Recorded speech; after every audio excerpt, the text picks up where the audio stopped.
anytime that you try something new, when you can make money when other people are losing, it's going to force people to go, that doesn't seem right. You're not allowed to make money when other people aren't making money. That could be political. Good. It could be a lot of things. All kinds of things. Welcome to the Real Estate Is Show. I have an old friend of mine, somebody I met probably 12 to 15 years ago, Brian North. I know we've talked since then, but we really haven't seen each other in person in 12, 15 years? Like a time machine, my man. I mean, time flies. So he is the owner of North & Co. And as I just learned, the self-proclaimed Willy Wonka of real estate. That's awesome. I just need the purple velvet jacket and a top hat and we're going to be good to go. There's that old scene from the original where he does the somersault and stands up while everyone's staring at him. One of these days I'll do that too. For me, real estate started in 2006 and I was door knocking what we called equity deals. It was when people still had equity in their home, which for anybody listening to this now who didn't live in this state at that time, there was a time where people had equity and there was a time where people didn't have equity in their homes. And so we did that. And in 2000, I remember I knocked a door in Casa Grande to buy a deal that, I thought we could buy.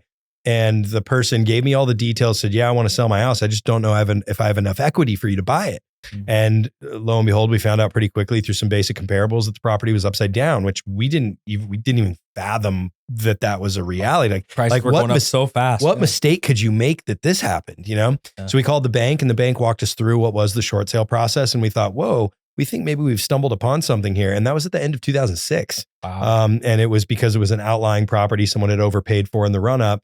And we really started our journey of short sales 2006, 2007. Holy God. Yeah. I was done by 2011. Yeah, doing short sales. I didn't do another short sale after 2011. Why is that, Brian? Yeah. Oh gosh. Yeah. You want to ask any more detailed questions? Yeah, land trust. I mean, you guys did that whole thing. We did. Our thing really, the reason that we stopped doing short sales at that point was, the real answer to why at that point was that the agents were handling REO accounts, the bank-owned accounts. And for those listening, who haven't been through that scenario, have a huge tranche of foreclosures. We were in a foreclosure market. Those properties go to auction. They either drop the bid at auction so that somebody can actually buy it at trustee sale, or they don't. They seek the amount owing, and then it goes back to the bank because no one pays that amount for it. Once it goes back to the bank, there were agents who handled those asset accounts, the asset disposition for those banking institutions. And those agents had these tranches of listings. Well, as foreclosures went down, there were less bank-owned properties. And so those agents then had a need of, where am I going to create my income? They'd ridden a wave for 4 or 5 years, and they were good at a needs-based market. And the only remaining need still was short sales, meaning I need to sell my home. I'm upside down. Can you do a short sale?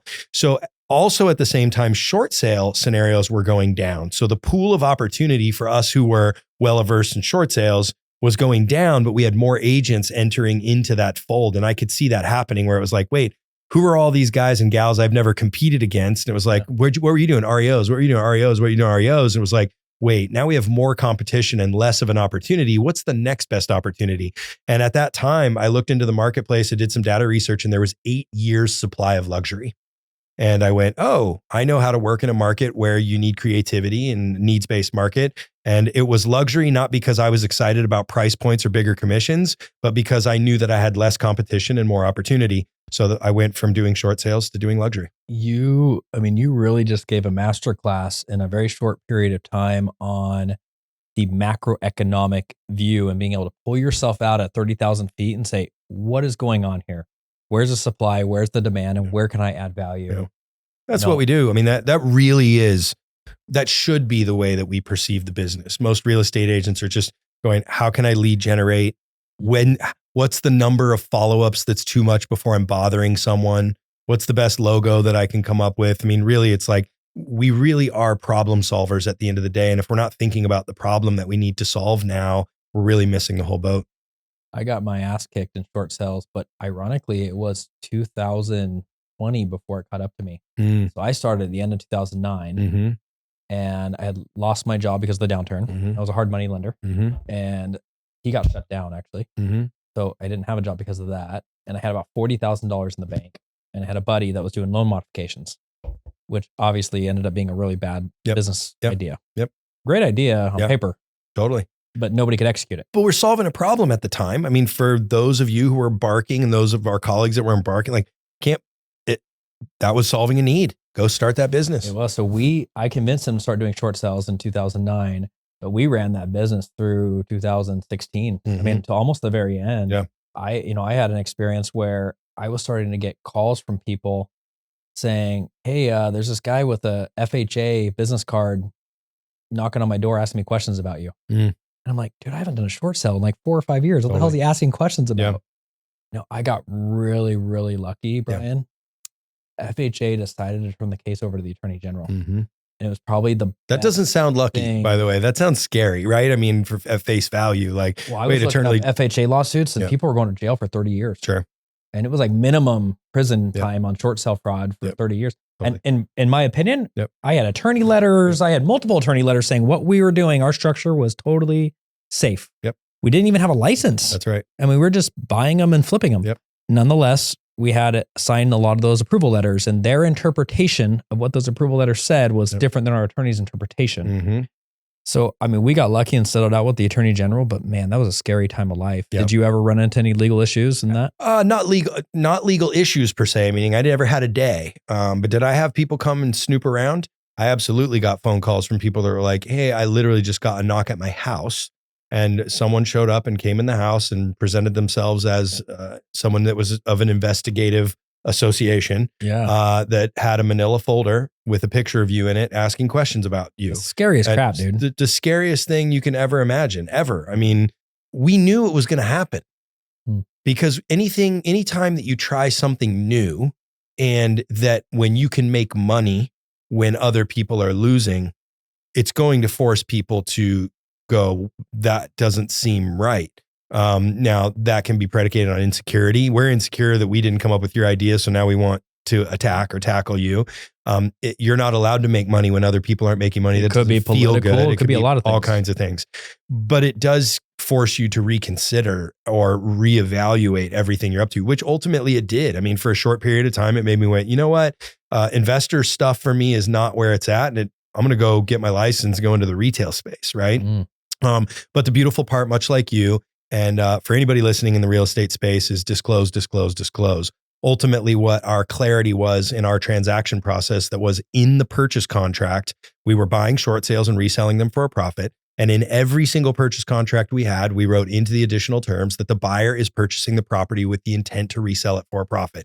It literally said that crystal clear. Now, if the bank chooses not to read the contract, which they weren't because they were shuffling millions of pieces of paperwork around every single day. And then when they realized that we were making money upon resale, they went, hold on a second, we want to go investigate that. We got to say we fully disclose. And not only that, we had additional disclosures to the contract between buyer and seller that were, you understand that the buyer's purchasing the property resell for a profit. You understand what our intent is. You know what we're doing. I mean, our disclosures were like, it was like we're smacking people around. It just had the bank at some point had to answer to investors, or they had to answer to leadership, or whatever it was that they had to come investigate. Nevertheless, it happened. It was scary. And I learned a lot from it for sure. But let's change subject. That's the down and dirty that you and I lived through for a few years and grinded our teeth on. Yeah, it's never stopped. I mean, really, I always say, I live a big life, right? A lot of the space that I've spent in the spiritual world, I've come to understand that for every big positive, there's an equally big negative, right? And if you have big life, you have big problems. I'll call them challenges. I don't call them problems.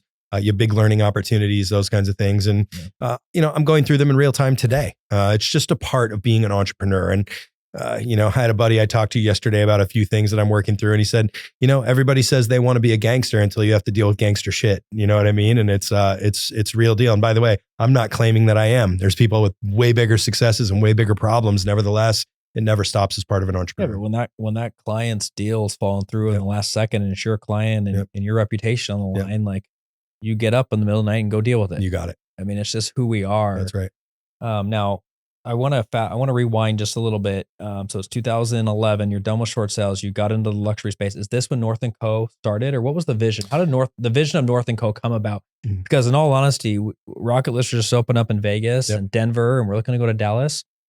I mean, I'm in Denver, and people are like, "Oh, do you know North & Co.? Love it. Do you know Brian?" So they know your name. Like, you've done such a good job branding. I want to get into that. Yep. But I kind of understand how that vision came about. Yeah. Pretty simple, actually. It started with the investor world. and doing investor short sales and dealing with agents and realizing that at scale, I'm generalizing. I'm not talking about you and I'm not talking about you and right. But generally speaking, the level of astuteness that we were dealing with was not at the highest level. And I think that's a Department of Real Estate issue where the barrier to entry is just too low. And then I think it's a brokerage issue where we're not educating our agents on real-time topics. Yeah. And then it's the last challenge is that I think brokerages are letting the tail wag the dog, which is they're letting agents say, this is either the training I need or I don't need any training. And agents are going, no problem. I'm just going to give you what you're asking for because you'll keep paying me a fee. Will say that, that's right. And sorry, that's what the brokerage will say. And from my place, that offered me an opportunity to solve a need, right? Back to where we started in the entrepreneurial flow. Was that 2011? It was, no. 2011 was when I got a license. Okay. I became a solo agent at that time, deployed really everything I'd done before that, which was door knocking and cold calling. It was just good old grindy real estate sales. And by 2014, I'd built a team of 9 agents. And we were doing some good business in Arcadia area. And then 2014, the owner of the small brokerage that I hung my license at came to me and said, this is not for me. I'm out. You have choices. You can either go be an agent somewhere else. We can work something out with this little brokerage of 35 agents, or you can go start your own thing. And I was really doing the most of the recruiting and the training and the education. And it was just kind of a natural process of like, I was at a for lack of a better description, a gifted crossroads, right? Came to me and delivered me my why in the road instead of me seeking it. Yeah. And I chose to acquire, for lack of a better description, that 35 agents. At the time, it was losing a lot of money, that company was, because he had no desire. And the way that he had designed the brokerage was really for investment opportunities, not to teach agents how to do more deals and make commission splits. And when his investment path wasn't working as well as he'd wanted it to, the revenue model for the brokerage wasn't working. So because it was losing money, I was able to acquire it for basically the hard cost of assets, which was furniture, TVs, computers, things like that. Not a lot of money. And then from there, from there, the Willy Wonka, switch kind of came on. I have a lot of questions around that. You got it. But it's a very interesting, I don't, for those listening, I don't want to gloss over how many people get presented with opportunities that life throws at them, call it God, call it whatever, and don't execute. Yeah. They don't take action. They get fear involved. I mean, there had to have been some of that. And maybe it's just your natural ability to never wonder, okay, what am I getting myself into here? Maybe you just are such a strong action taker. Walk me through that a little bit, the mindset around that. I do. I have a unique ability to do a pretty quick risk assessment, right? I start with worst case. That's what I always start with. What's the cost to acquire? Mm-hmm.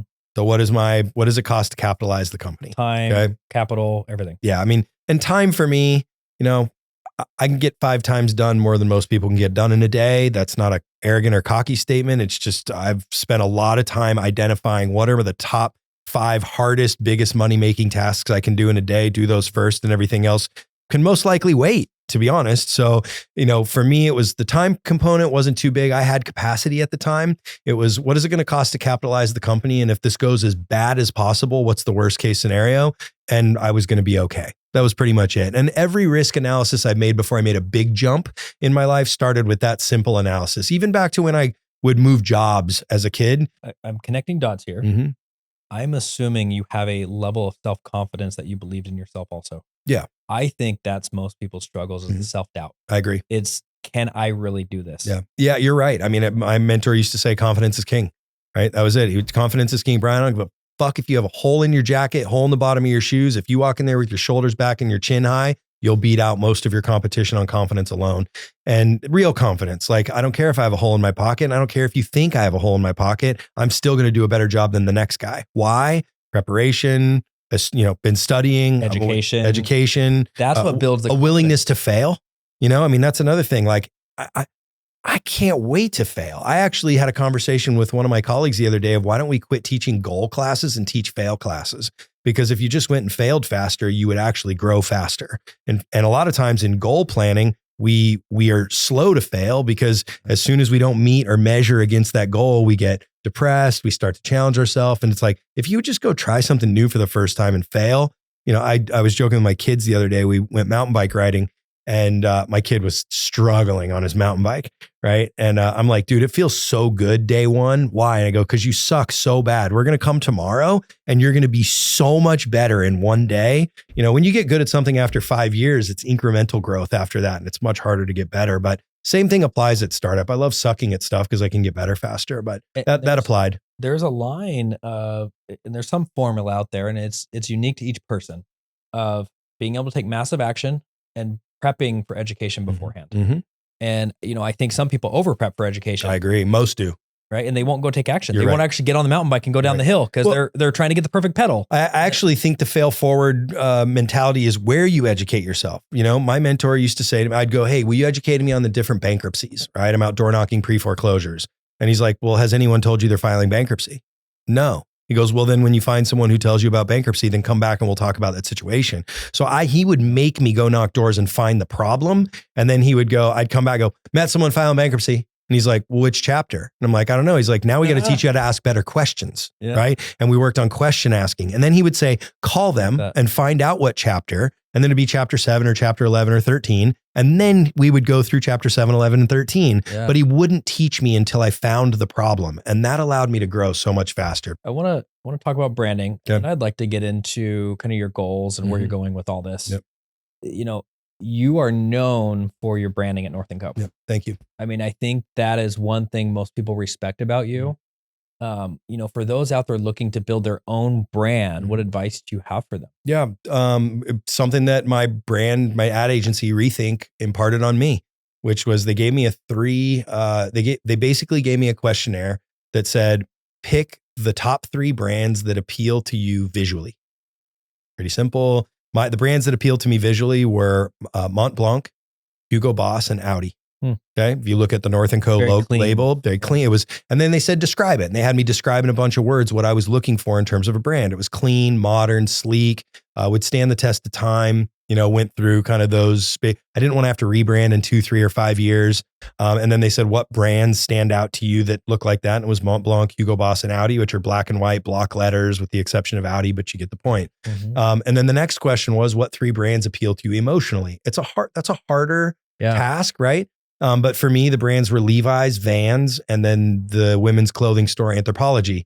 And interestingly enough, Levi's and Vans are block letters, stand the test of time, kind of similar, but they happen to be red and white, which was an accident. Yeah, I'm curious why you chose those emotionally. So emotionally, because I grew up poor, and I grew up, Levi's in my household was the Kleenex of denim. So my mom couldn't afford Levi's all the time, but if she went to the store to get a new pair of jeans, she said, I got to get a new pair of Levi's. So I always remembered that brand for me was like, you know, and it was, I'm going to use it was a blue.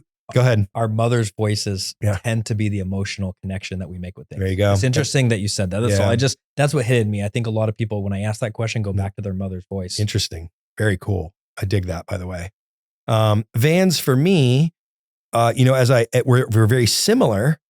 Well, when I transcended through from being poor or having a tough upbringing to having some means, I realized that at the country club, they were wearing Levi's and Vans too. They were just a different color. Yeah. They were white Vans and they were, a nicer pair of Levi's. They transcend all demographics. Huh. They stand the test of time. They're durable. They're attainable by all demographics, right? You have an expectation when you buy these brands. The other one was Anthropologie, and the short version on that was my ex-wife. It was her favorite store.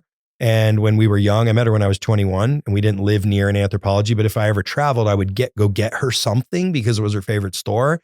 And I would go into the store with $40 and they treated me like $1 million, right? And I never forgot it, that the customer service I received, I didn't look like I should be there. I was a young man with no money in that store.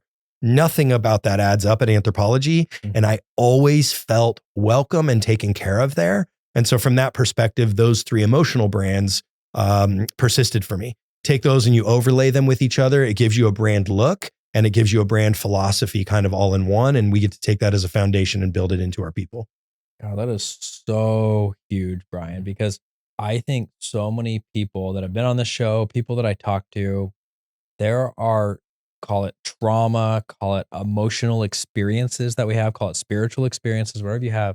And a lot of them are foundational when we're young, or somebody that we were married to where it's a very close connection. And you were able to leverage that through this branding company you bought, through the thoughts that you sat down and done that into your brand. And that is something that very few people do. And an exercise that's not easy. Yeah. God, I love that. I know you just said that, but I love it so much. I wanted to say it again. Yeah. Because I really want people listening to understand the depth of how important that is to the North & Co brand. Let me share, and thank you. And I'll share with the audience too, a simplistic start to then that exercise as a phase 2, which is the other thing we did is we just took an Arcadia News and we ripped out every real estate ad and we taped them on a wall. So instead of flipping through, we literally had a wall with every ad. And then we went, I have an old saying in business, which is you don't have to be great. You just have to be different. Okay. Different draws appeal. And it's like, what about that? It also draws curiosity, which in a lot of our marketing imagery, it's all laden with curiosity. Okay. So it's something we can talk about in just a sec if you're curious. But nevertheless, when I put all these ads up, there were a couple things that I noticed. One was almost all of our competitors were blue and white. Okay, so at the time when we did this 2013-14, it was Sotheby's, Prudential, Coldwell Banker, West USA, Realty Executives. I could go on and on. Walt Danley. They're blue and white. There you go. It was all blue and white. Okay, so it was like, how do we be different? And then when you go to your brand creation and it's Montblanc, Hugo Boss, and Audi, and it's black and white, we're pretty proud of the fact we'd like to say we were the first black and white brand. We were before Compass, we were before the Brokery, we were before, any of these other, I think EXP has a black and white rendition of their sign here locally. But at the time, that was our thing, was to go, and Keller and Remax, and there were a few others that had a red. Luxury. They had a red element, right? Very but red, for us, it was this kind of timeless black and white look. And so more the thing I want to share here, the lesson was, how do we be different? And so it was like everybody was one thing. And then the next thing that we realized was that every real estate ad that we had was about face and name advertising, which is one of the oldest adages in residential real estate. The very first launch campaign we did for North & Co was a picture of the back of my head that said, "It's about you." And that ad came from looking at everybody and going, what is the most blatant rendition of different we could do? And it was to take a picture of the back of my head instead of my face. Willy Wonka. There you go. Willy Wonka. There, that's it. I mean, that is a very Willy Wonka-esque ad. You got it. As I could see, I was curious when you mentioned you were the Willy Wonka of real estate, joking, by the way. I brought that out as a joke. Yeah. But I mean, there's a lot of truth behind your level of curiosity that he has, your creativeness.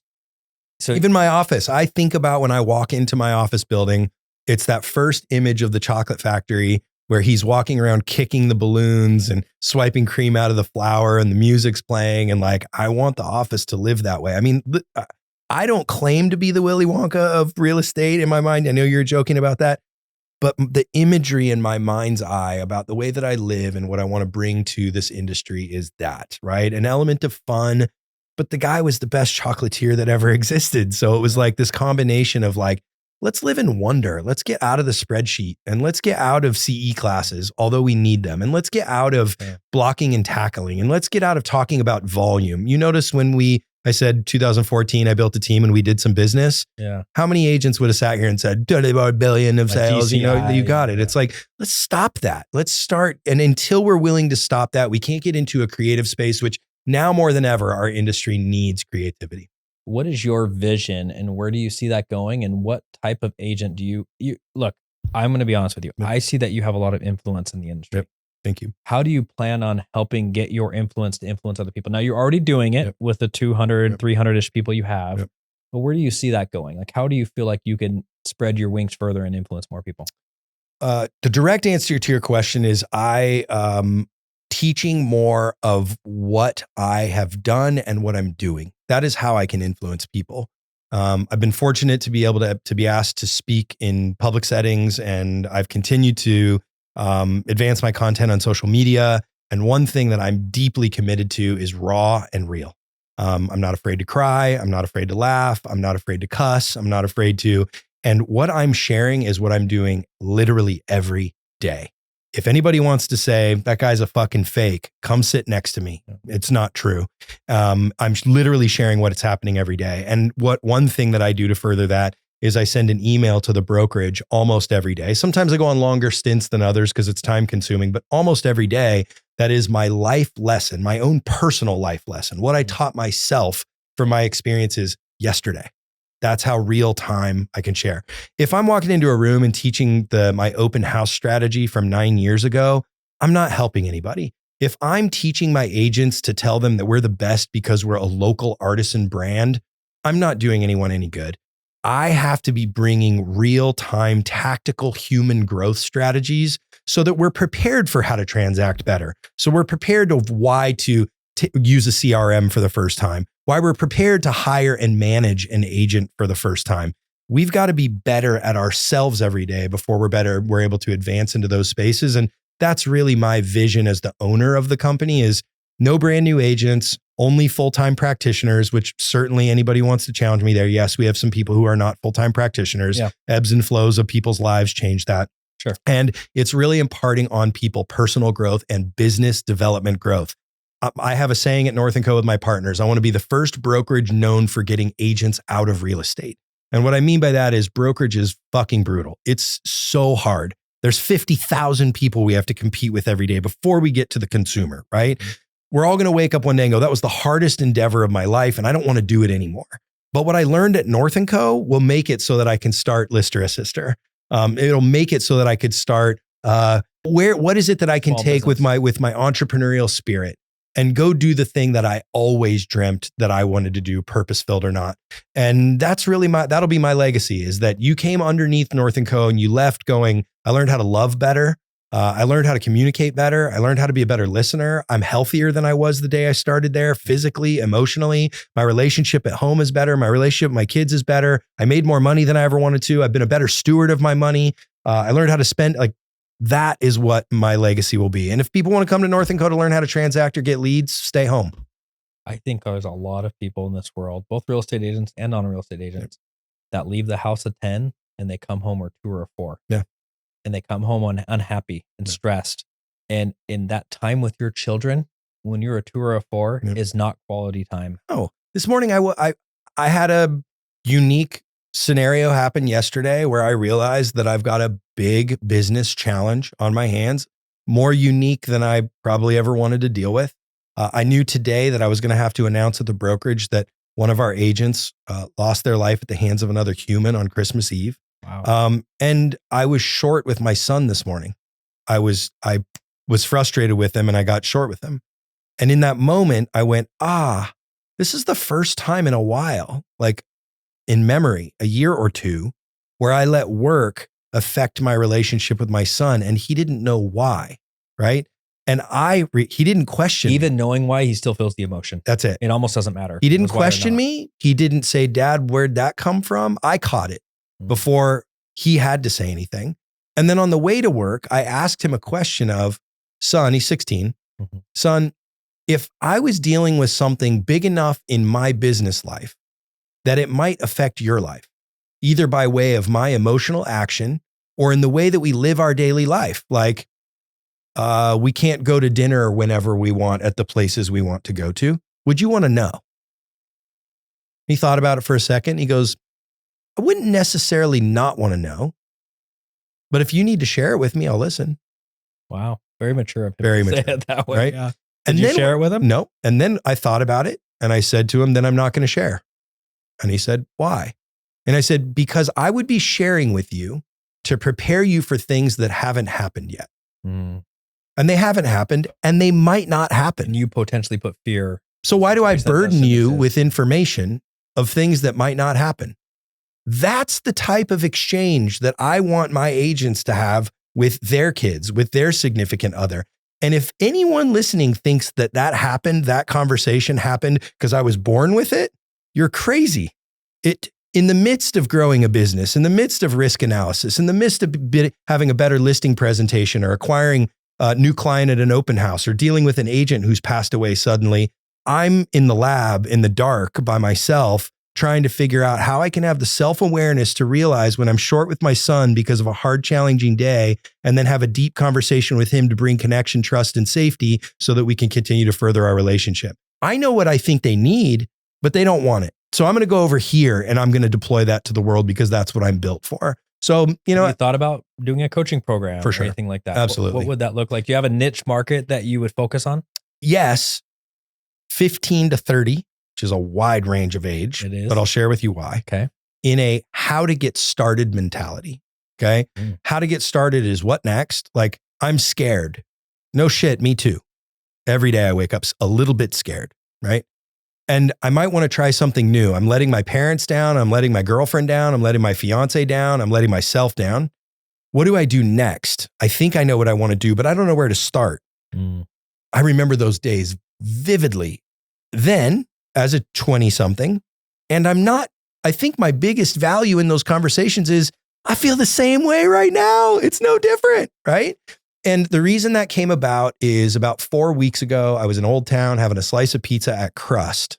And there was a young guy with his camera crew behind him with the School of Hard Knocks, a great financial literacy channel on YouTube, Instagram, and TikTok for young entrepreneurs, startup entrepreneurs, where they run up to millionaires that appear to be millionaires, driving Lambos and that were wearing suits and have big watches and go, hey, when did you make your first million? And they start quizzing them on the street. It's street questions, right? Instagram thing, yeah. You got it. And I heard them ask this guy who kind of flopped, poor guy, right? Like he was very kind of stiff. He's probably not going to make it. I wasn't going to.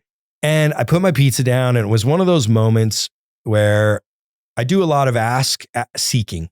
What's my, God, you know where I'm going. You present the opportunity. I promise I'll walk into the opportunity, right? I do a lot of that. I don't know what it's going to be. I don't know exactly how it's going to be, but I want you to know I'm ready. Use me for good. True faith. Okay. That's it. And it happened. And I heard myself tell my agents all the time, you miss out on 100% of the shots you never take. So I literally put my pizza down and I look back at the guy and I go, you want some more content? Just like that. And he goes, sure. You heard me what I was asking. Like, you have content for that? And I was like, fire away. I stood up. He stuck a camera in my face and he started asking me questions. This was 6 weeks ago. And this morning, actually, my son told me that 2 of his friends at his high school told me they saw the TikTok. It's, I think, over 4 million views on Instagram. It's over 2.5 million views on TikTok. I've gotten 8,000 or 9,000 organic followers on Instagram from it. And most of those, the people DMing me and asking me for mentorship are between the age of 15 and 30. So guess what? You reckon there's a huge need out there. God showed me my audience. My grandfather actually was the one that said this. He said, you only need one person to believe in you as long as you're willing to take action. I literally bring Andrew Cohen a Father's Day gift every single year. I love it. Because I love him that much. Yeah. There's no way I would be where I am today without that mentorship. Can you reconnect me to Andrew? I'd love to. Yeah. I didn't do a good job of fostering that relationship. And I've got to be honest, there was a point at which I was intimidated by him, just naturally intimidated. He is one of the most genuinely good people, although he has a very strong reputation that he's a strong negotiator, and he is. Yep, totally. But he is such a genuine guy. You got it. So I love that. I'm happy to. Well, you are on the Real Estate Show. Have you thought about your word or words? I sent you words. Yeah. You want to put on your plaque, my friend. Real estate is creative. That is. And it's such a broad word. That was the first word that I sent you. Okay. It's funny because the real estate is, from that perspective, is, look, I'm a brokerage owner. I'm a leader of humans. I have buyers and sellers. I have to solve needs. I have to create solutions. I have marketing. I'll think about all the things that we just talked about. And at the end of the day, I think if we get linear or static or black and white in the way that we deliver ourselves in a real estate space, we're missing out on all of the opportunity if we don't play with a creative mind. I love it. I actually think it's very fitting. I'm glad you chose that word. I mean, your North & Co. and your examples of your advertising is so creative and is so different. I actually have not seen it. I'm going to go look it up online. I have not seen the back of Brian's head. Yep, you got it. What advice, parting thoughts in these last few minutes, what advice do you have? What other advice do you have for top agents out there that are building a brand, that are trying to get ahead in life? And you've already shared a lot today, just so we're clear, but is there any kind of parting advice that you'd have for people? Yeah, identify the life you want first, and then reverse engineer that. Start with, I said it in a mastermind, but I said it in the think tank yesterday. I actually got a text there was 20 top producing luxury agents in the think tank. And the one feedback I got was from Adam Hismay. I'm going to say his name because I love him and appreciate him. He said, thank you for saying out loud that you don't like to work. And he said, I think people in our industry are afraid to say that. Now, I didn't just say I don't like to work. What I said was, I don't like to work, but I work to create a life, a lifestyle, and safety and security for my family. Now, because I don't like to work, back to the word creative, guess what I do so that I can create everything I want and work as little as possible? Leverage, right? I find people and tools and I get creative. By the way, one example I used with them yesterday was I don't check email. They're like, what do you mean? And I said, can you imagine I'm in a room with 20 of my competitors and I just told you I don't check email? What a great tool you can use against me in a listing presentation. And they're like waiting for the punchline. And I said, it's because I have a virtual assistant who checks all the scrubs all the trash out of my email. And then I have an executive assistant who gets me down to the top 10 emails that I need. So actually, while you thought that might be a competitive advantage, what it's doing is freeing up hours and hours and hours of time so that I can spend more time on my client than you while I only check the 10 emails that I can. I appreciate having you on the show. It's been a blast. Thank you. It's been nice to reconnect. Yeah, you too. You know, there was no prep in this. And the whole goal is to help top real estate agents learn from people like you. Yep. And I think, so with that being said, yep. if somebody is interested in learning more about you, your coaching program or North & Co., what's the best way to reach out to you? Honestly, it's Instagram right now. I get bogged in email and text messages. It's Brian C. North. Pretty simple. BRIAN, middle initial C, last name North on Instagram. That's the easiest way.